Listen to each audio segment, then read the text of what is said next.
Hey everyone, how are you all? I welcome you all to CA Latif's Academy. My name is Masood Farooq and I'm teaching you Indian polity.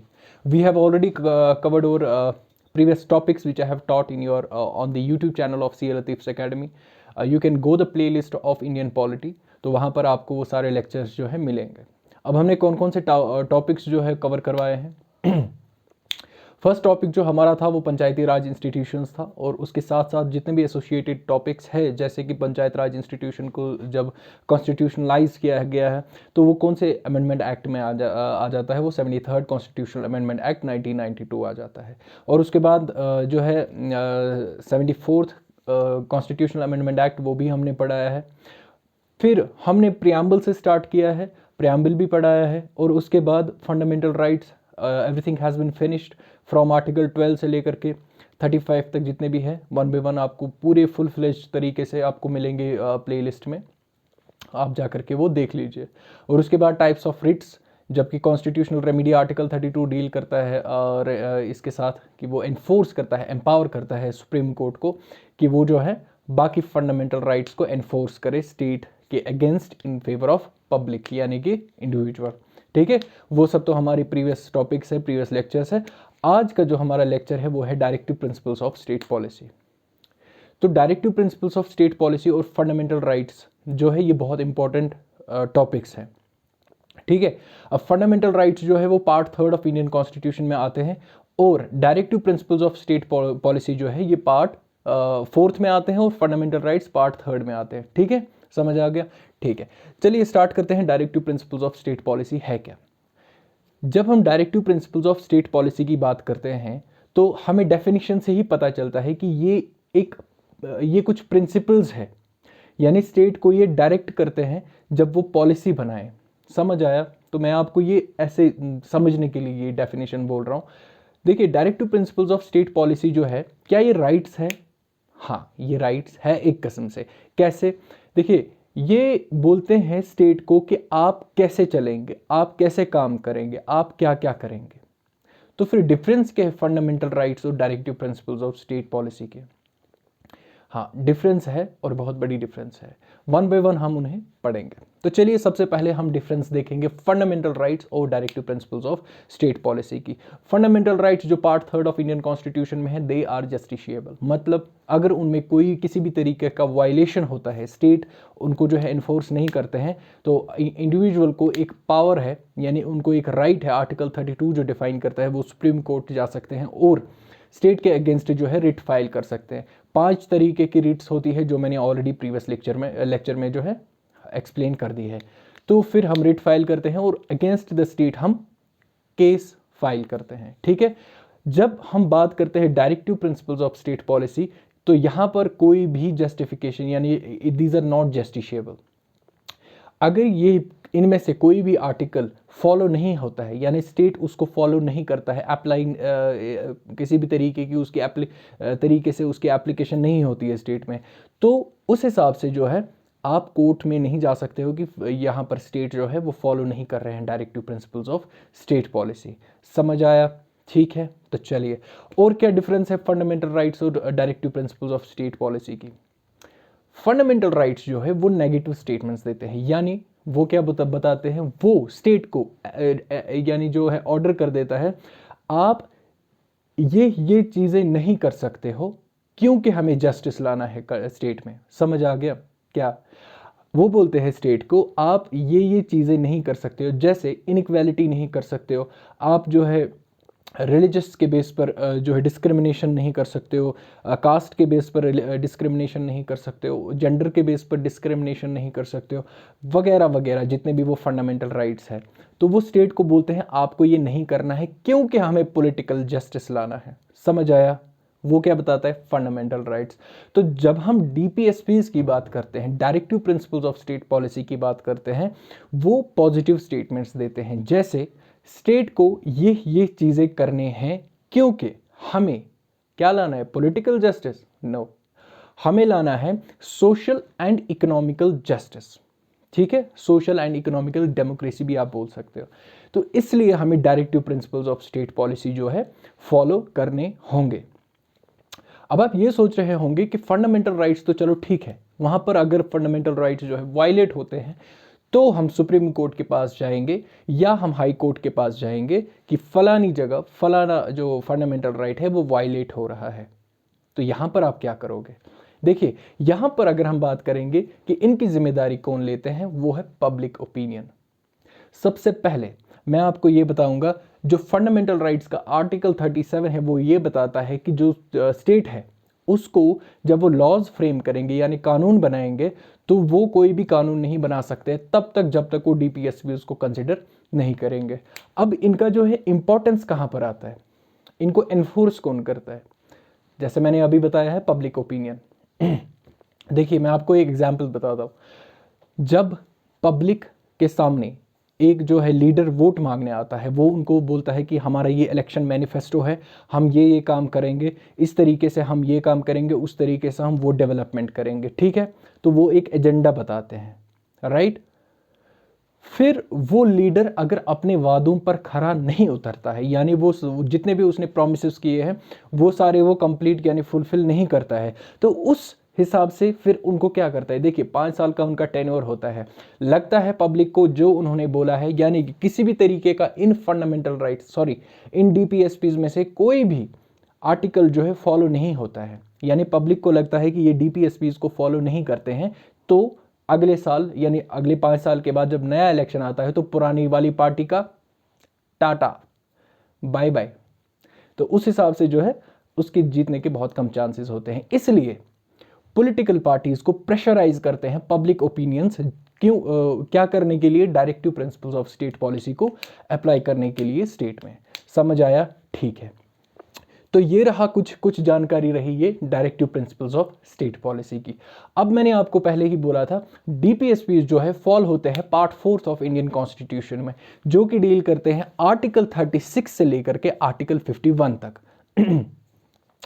हाँ, अब जो है अब हम इन articles को जो है हम वन बाय वन डिफाइन करेंगे, लेकिन उससे पहले मैं आपको बताऊंगा, हालांकि इसमें कोई कैटेगरी कॉन्स्टिट्यूशन नहीं बताता है, खुद कोई क्लासिफिकेशन नहीं देता है, लेकिन इनमें जो प्रिंसिपल्स है हर एक आर्टिकल के वो मैच होते हैं।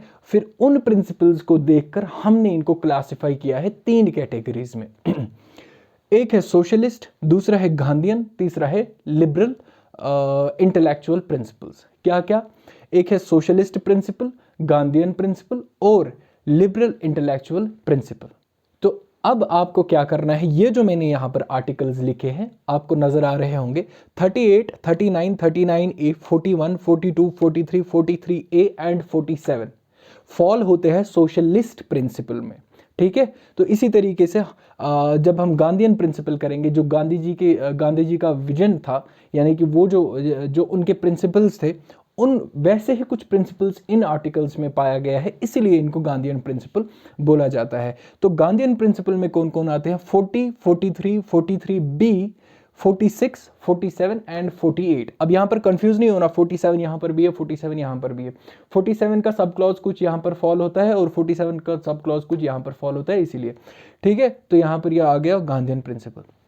अब हम बात करेंगे लिबरल इंटेलेक्चुअल प्रिंसिपल की, ठीक है? वो फॉल होते हैं 44, 45, 48, 48A, 49, 50 एंड 51। ये कुछ डीपीएसपीज है जो हम वन बाय वन, अब ये क्या डिफाइन करते हैं, इन आर्टिकल्स में क्या लिखा गया है, वन बाय वन हम 38 से लेकर के 51 तक पूरा कंप्लीट करेंगे। एक सेकंड, यहां पर आप सोच रहे होंगे कि आपने 36 और 37 नहीं बोला है।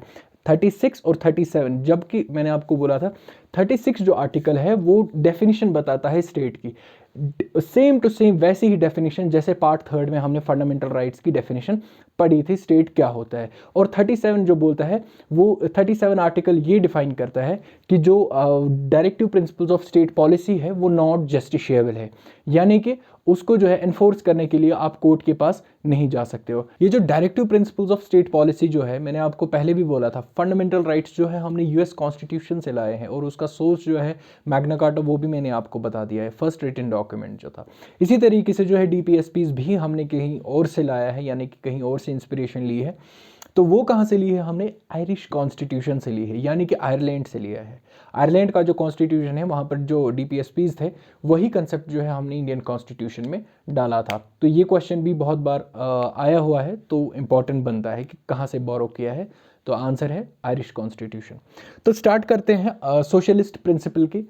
जो सोशलिस्ट प्रिंसिपल में फर्स्ट आर्टिकल है वो है 38। वो आपको समझ आ गया ना, 36 एंड 37? ठीक है, तो चलिए देखते हैं 38 क्या बोलता है। ठीक है, 38 की जब हम डेफिनेशन देखते हैं ना, तो वो कहता है to secure social order for promotion of welfare of people. Social order को हमने प्रमोट करना है, क्या करना है, किसके लिए? सोशल ऑर्डर जो है हमने सिक्योर करना है, यानी स्टेट को बोलता है कॉन्स्टिट्यूशन कि आपको सोशल ऑर्डर सिक्योर करना है for the welfare of people. अब यहाँ पर ये सोशल ऑर्डर का मतलब क्या है?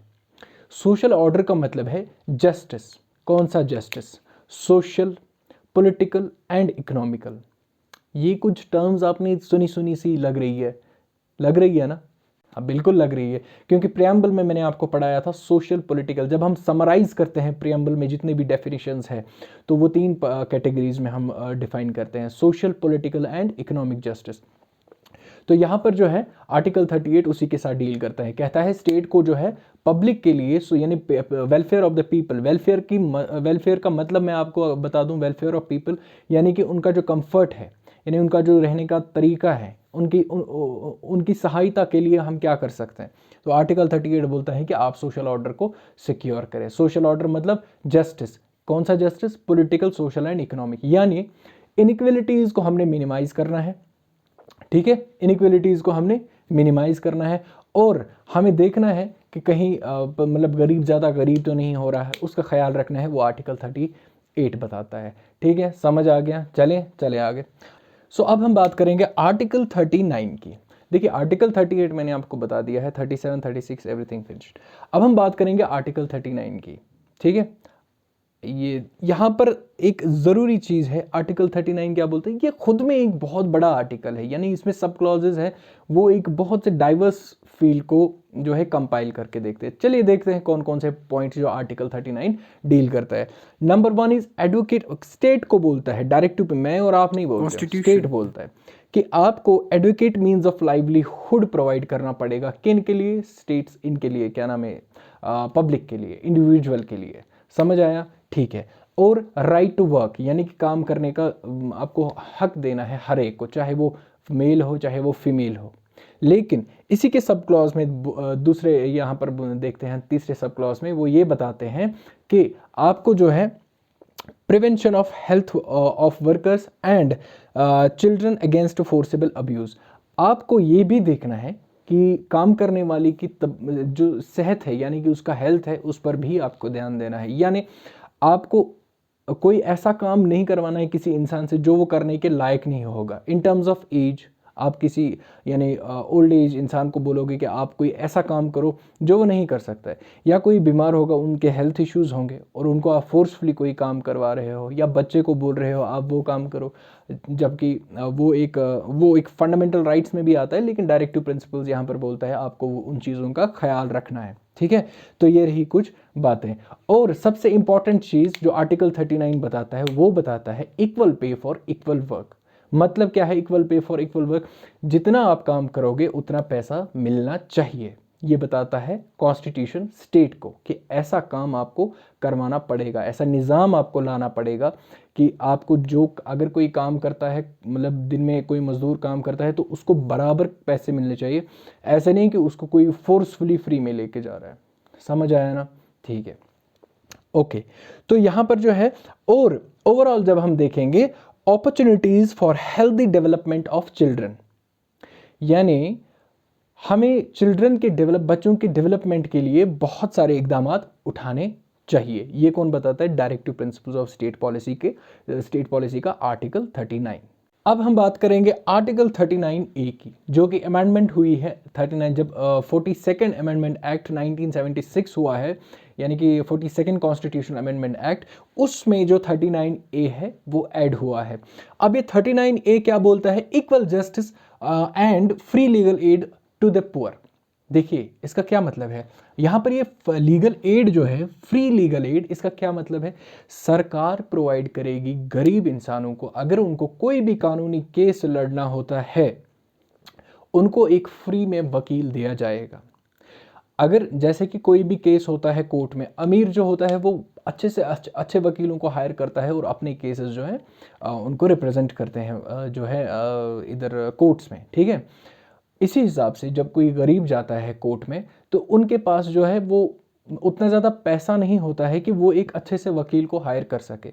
उस हिसाब से यानी कि उस सिनेरियो में गवर्नमेंट उनको फ्री लीगल एड देता है, यानी उनको सरकार की तरफ से एक एडवोकेट दिया जाता है जो कि उनका केस जो है संभालता है। तो वही बोलता है, वही किस में आता है, आर्टिकल 39A में, ठीक है। चलिए अब बात करते हैं आर्टिकल 40 की। आर्टिकल 40 के रिलेटेड जो हमने लास्ट वीडियो लेक्चर्स देखे हैं पंचायती राज इंस्टीट्यूशंस, उसमें मैंने आर्टिकल 40 का जिक्र किया था।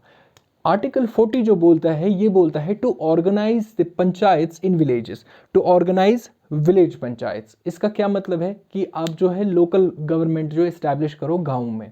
ये तब तक आर्टिकल में डीपीएसपीज में था, और जब फिर अमेंडमेंट एक्ट हुई 73rd कॉन्स्टिट्यूशनल अमेंडमेंट एक्ट, फिर इसको कॉन्स्टिट्यूशनल स्टेटस मिल गया है, यानी कॉन्स्टिट्यूशनलाइज हो गया है। That is a secondary question, वो हमने ऑलरेडी प्रीवियस लेक्चर में किया है, कैसे हुआ है, किसने किया है। तो यहाँ पर हम देखेंगे आर्टिकल 40 किसके साथ डील करता है, टू ऑर्गेनाइज विलेज पंचायत, ठीक है। चलिए अब यहाँ पर देखिए आर्टिकल 41, आर्टिकल 41 किसके साथ डील करता है। आर्टिकल 41 जो है ये बोलता है right to work, education, public assistance. देखिए अगर कोई इंसान, चाहे वो मैन है, वुमेन है, बच्चा है, क्या है, उनको सिकनेस है यानी वो बीमार है किसी भी तरीके से, उनको एक उनको डिसएबलमेंट है यानी कि वो फिजिकली डिसेबल्ड है, तो उस सिनेरियो में क्या सरकार को चाहिए कि वो इनको प्रोवाइड करें ये सारी फैसिलिटीज़, जैसे education, right to work and public assistance. समझ आया, ठीक है। तो कौन सा आर्टिकल 41, आपको ये याद रखने, देखिए आपको एमसीक्यू बेस्ड क्वेश्चन बनाने हैं खुद ही, मैं जो बोल रहा हूँ उनको आपको दिमाग में लाना है कि इसकी कैसे एमसीक्यू बनेंगे, कैसे बनेगा। यहाँ पर वहाँ से एक स्टेटमेंट गिवन होगा या ऐसा गिवन होगा, article 41 of Indian constitution is dealing with the which of the following statements, नीचे स्टेटमेंट गिवन होंगे, और अगर आपको ये वाला दिखे कहीं पर तो आपको टिक मारना है, this statement is dealing with article 41 of Indian constitution, ठीक है। All right, so coming to the next article which is article 42। Article 42 क्या बोलते हैं, provision of just and in human conditions for work and maternity relief. इसका क्या मतलब है, अगर हम सरल भाषा में समझें यानी इजी लैंग्वेज में समझें, वो ये बोलते हैं जब एक वुमेन प्रेग्नेंट होती है और उनको उनकी जब डिलीवरी होती है, ठीक है, तो उस डिलीवरी के दौरान यानी उस डिलीवरी के बाद उनको जो है असिस्टेंस दी जाती है, फाइनेंशियल असिस्टेंस दी जाती है, ठीक है। और ये आर्टिकल में लिखा गया था, ये हम तब एनफोर्स करेंगे जब इंडिया जो है इकोनॉमिकली जो है स्ट्रांग हो जाएगा। और आज अगर हम बात करेंगे, इकोनॉमिक कंडीशंस बहुत अच्छी है कुछ हद तक, तो ये जो प्रोविज़न है आज लागू बहुत सारी जगहों पर हो रहा है।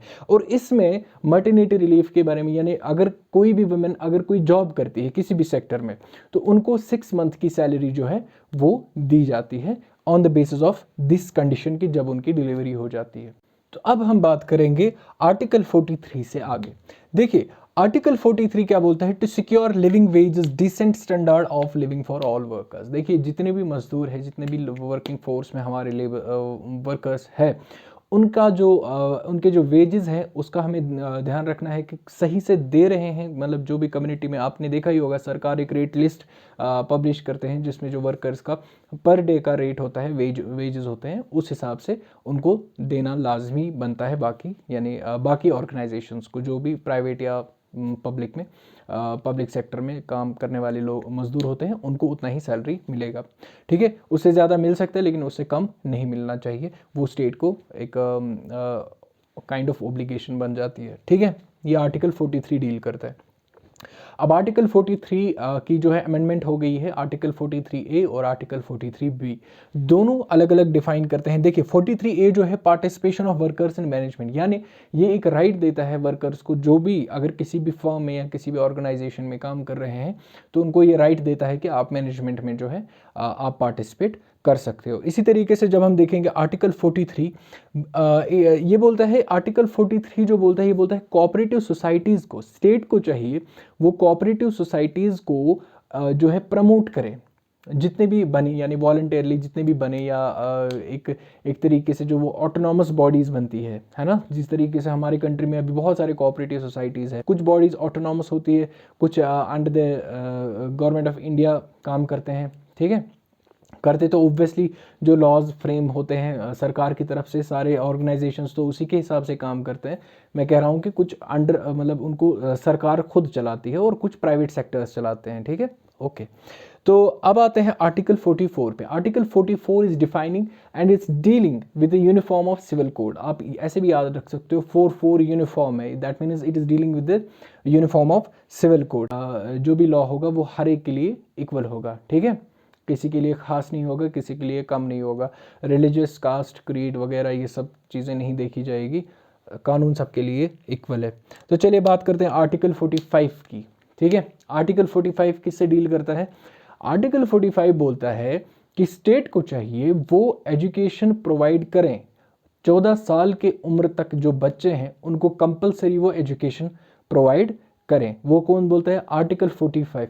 And now coming to the next article which is article 46, it is again dealing with the education, but it defines that the promotion of education in scheduled caste, scheduled tribes and other economically weaker sections of the society.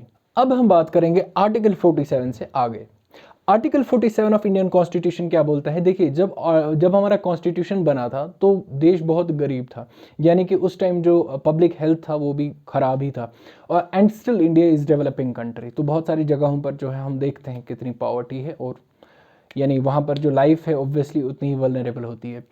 तो उस life को यानी कि उन सब के nutrition का देखभाल करने के लिए और जो उनका जो मतलब जैसे लाइफ स्टैंडर्ड है उसको प्रमोट करने के लिए वो भी आर्टिकल हमारे कॉन्स्टिट्यूशन में गिवन है। और वो कौन सा आर्टिकल है? आर्टिकल 47 उसके साथ डील करता है। किसके साथ? To raise the level of nutrition and the standard of living and to improve public health, ठीक है। चलिए अब हम बात करेंगे आर्टिकल 48 की। आर्टिकल 48 बहुत ही चर्चा में रहा है पिछले 2-3 सालों मतलब 2-3 सालों में। देखिए क्या है आर्टिकल 48 जो है, इट डिफाइंस एंड ये क्या बोलता है? To organise agriculture and animal husbandry, यानी क्या बोलता है? To organise agriculture and animal husbandry. और आर्टिकल 48 ये भी डिफाइन करता है, क्या करता है? ये बैन करता है काउ स्लॉटर को, ठीक है, समझ आ गया। काउ स्लॉटर और अदर एनिमल्स जितने भी है काउस वगैरह, उनको बैन कर देता है कि उनकी कुर्बानी नहीं होगी। कौन से आर्टिकल के साथ? आर्टिकल 48 के साथ, ठीक है। चलिए अब इसके अमेंडमेंट हुई थी, आर्टिकल 48 आया था, और वो आर्टिकल 48 जो है बोलता है इन्वायरमेंट को, स्टेट को बोलता है कि आपको कुछ पॉलिसीज़ ऐसी बनानी पड़ेगी कि आप इन्वायरमेंट को प्रोटेक्ट करें। और उसके साथ साथ क्योंकि इन्वायरमेंट को जब आप जो है प्रोटेक्ट कर रहे हो तो जाहिर सी बात है हमारे फॉरेस्ट्स भी बच रहे हैं और फॉरेस्ट में रहने वाले वाइल्ड लाइफ भी सेफ हो जाती है। तो ये किस में आता है? आर्टिकल 48A में आता है, ठीक। तो चलिए अब हम देखेंगे आर्टिकल 49। आर्टिकल 49 बोलता है जितने भी मॉन्यूमेंट्स है इंडिया में और कुछ और ऐसी चीज़ें जैसे जो नेशनल इंपॉर्टेंस रखते हैं उनकी प्रोटेक्शन करने के लिए कौन सा article of Indian constitution deal करता है? आर्टिकल 49। कौन सा? आर्टिकल 49, ठीक है। अब आते हैं आर्टिकल 50 पे। Article 50 deals with the separation of judiciary from executive, यानी कि एग्जीक्यूटिव का पावर अलग से, यानी कि जो एडमिनिस्ट्रेशन के साथ डील करता है, और जुडिशरी को ये सेपरेट करता है। कौन? Article 50। Now coming to the last article of DPSPs, which is Article 51. I think it's not visible here. I'll write it here. Article 51. तो Article 51 of Directive Principles of State Policy किसके साथ deal करता है? ये deal करता है international peace and security के साथ। International peace and security. यानी इसमें जो है हमारे जो फॉरेन पॉलिसीज़ वगैरह है वो सब मैटर करते हैं इसमें कि किस तरीके से हम बाकी कंट्रीज़ के साथ जो है ताल्लुकात रखें, यानी कि पीस अमन बना के रखें।